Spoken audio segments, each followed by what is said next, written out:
في 2003 بعد فوز ريال مدريد في ماتش من ماتشاته في الدوري الاسباني، وبالفوز ده بيكون ريال مدريد قدر ان هو يضمن الدوري الاسباني 2003 بعد ما خسروا في 2002 لصالح فالنسيا. بيدخل فلورنتينو بيريز رئيس نادي ريال مدريد غرف خلع الملابس وبيصافح لعيبته كلها بعد ما كسبوا الماتش ده، ومن ضمنهم الاسمراني كلود ماكاليلي. وبيدور حوار شيق جدا ما بين فلورنتينو بيريز وكلود ماكاليلي. ايه بقى الحوار ده، والحوار ده خلص على ايه في الاخر، وازاي الحوار ده كان سبب في استقالة فلورنتينو بيريز وتدمير ريال مدريد؟ ده اللي هنعرفه في حكاية النهاردة، فمن غير كلام كتير يلا بينا على التفاصيل.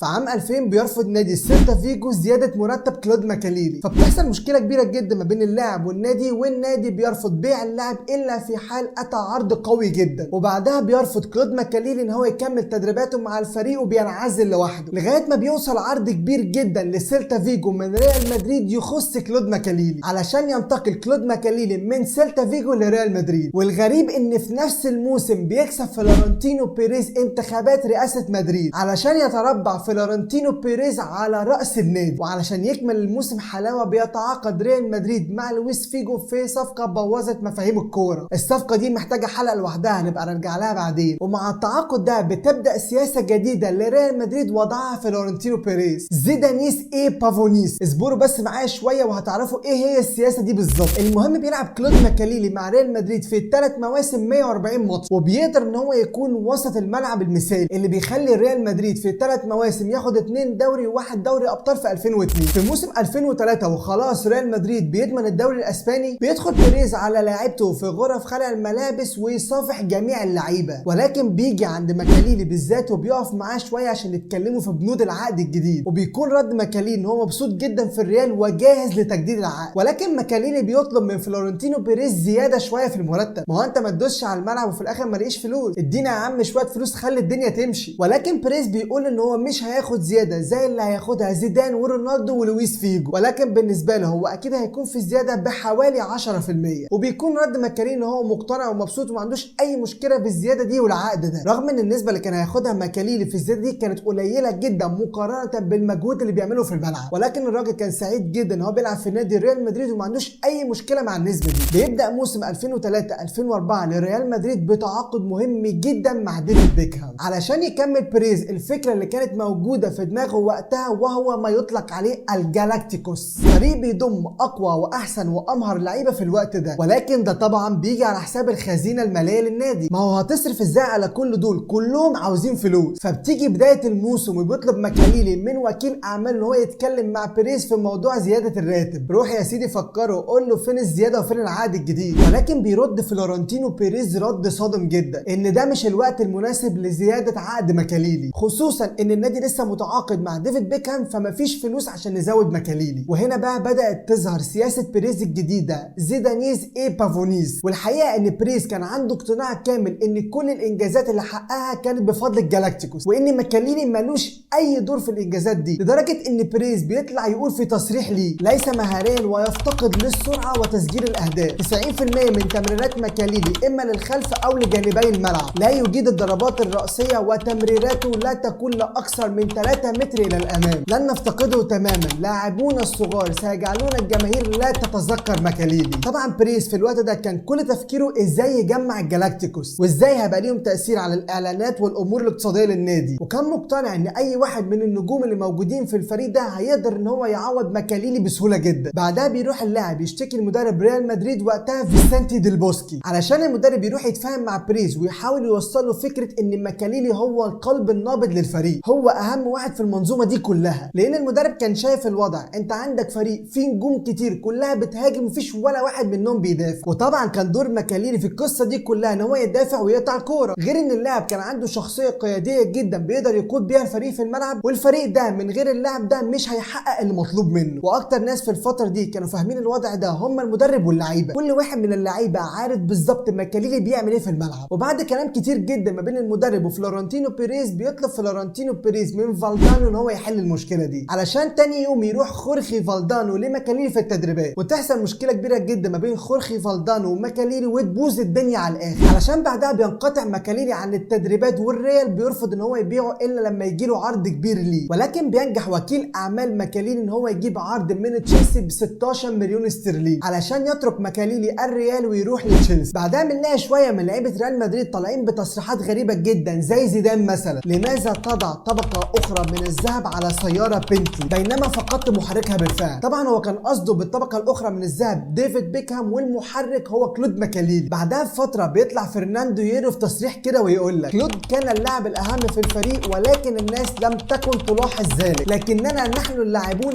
كنا نعرف ذلك جيدا، كنا نعرف انه الاهم. اذا سالت اي شخص في ريال مدريد في تلك الفتره عن اهم لاعب في الفريق كانت اجابتهم ستكون ماكاليلي. رحيله كان بدايه نهايه الجالاكتيكوس. طيب يا سيدي فين المشكله؟ اللاعب عمل مشكله مع فريق وسابه وراح لفريق تاني، فين المشكله يعني؟ مش اول لعيب يسيب فريق ويمشي. وهل فعلا الجالاكتيكوس انتهى برحيل ماكاليلي عن الفريق؟ بص هي عادي بتحصل جدا، ياما فرق اللعيبه فيها بتعمل مشاكل وتمشي، لكن اللي مش طبيعي اللي حصل مع ريال مدريد بعد ما ماكاليلي مشي. الريال بيخلص الليجا في المركز الرابع ب10 هزايم، وطبعا دي نتائج وحشه جدا على فريق فيه حجم النجوم دي كلها. ما هو ما يبقاش عندك النجوم دي كلها وتخسر 10 ماتشات من 38 ماتش، وبيجي الموسم اللي بعده وبيخسر ريال مدريد كل البطولات. والموضوع ما بيقفش عند كده، لان ريال مدريد بيكمل ويخش الموسم اللي بعده وبيخسر برده كل البطولات، علشان يفضل ريال مدريد 3 مواسم ورا بعضهم من غير اي بطوله. ويفضل الريال يحاول في ال3 مواسم دول ان هو يعوض كلود ماكاليلي ولكن ما بيقدرش. اما بقى الناحيه الثانيه فماكاليلي في نفس الفتره دي بيصنع المجد كله مع تشيلسي، بيقدر في نفس الفتره ان هو يحقق مع تشيلسي 2 دوري انجليزي و2 لكاس الرابطه ولقب لكاس الاتحاد ولقب للدرع الخيريه. وبعد طبعا اللي حصل ده كله بيجي بيريز في فبراير 2006 ويتقدم باستقالته من رئاسه ريال مدريد. وطبعا الاستقاله دي كانت بسبب الاداء الكارثي اللي قدمه الفريق في اخر 3 مواسم، علشان يبقى ماكاليلي اللاعب اللي قدر يدمر بيريز والجالاكتيكوس وريال مدريد. اديك شفت اهو لاعب واحد تخرجه بره المنظومه تبوظ المنظومه كلها. لكن طبعا انا مش عايز حزنك كمدريدي ينسيك انك تنزل تعمل لايك وسبسكرايب وفولو، واشوفكم في حكايه جديده. سلام.